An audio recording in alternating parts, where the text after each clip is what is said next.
আজকেও আমি ক্যান্টনমেন্টে আমি কেনাকাটার জন্য গেছি। একটা প্রাইভেট কোম্পানিতে চাকরি করে একটা যুবক ছেলে, সে দৌড়াই আমারে দেখে আসছে, আইসাই জড়ায় ধরে কাঁদতেছে। তাই বললাম কি হিসেবে বাপ কয় হুজুর আমি রিলেশন করে বিয়ে করছি।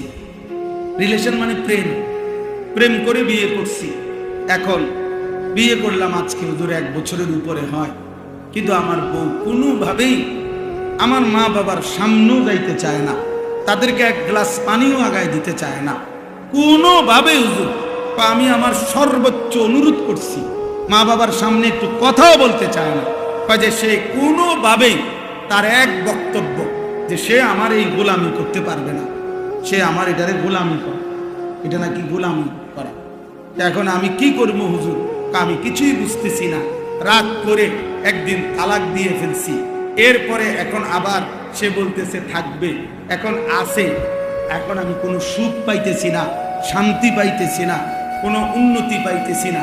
তা আমি বললাম তালাকও দিলা, আবার এখন থাকো, আবার প্রেমও করলা, তোমার মা বাবারও খবর লয় না।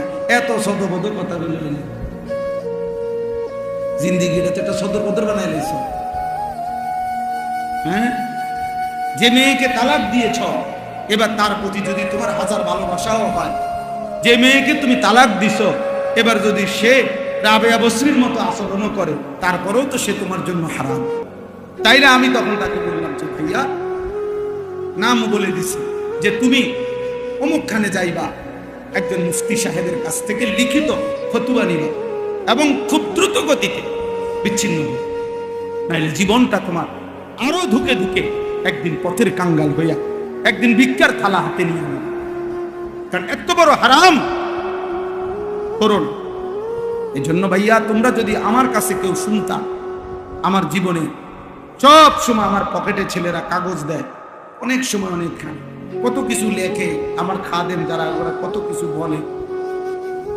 কি পরিমাণ এই হারাম সম্পর্কের কারণে প্রিয় ভাই, প্রথম তো মনে হয় ওই মেয়ে তোমারে ভালোবাসে, ওই মেয়ে তোমার সাথে প্রেম করে, সুন্দর সুন্দর কথা বলে, বিবাহের আগে তারও কোনো কিছু তোমার কাছে ভুল মনে হয় না, সেও তোমার কোনো কিছু ভুল মনে করে না।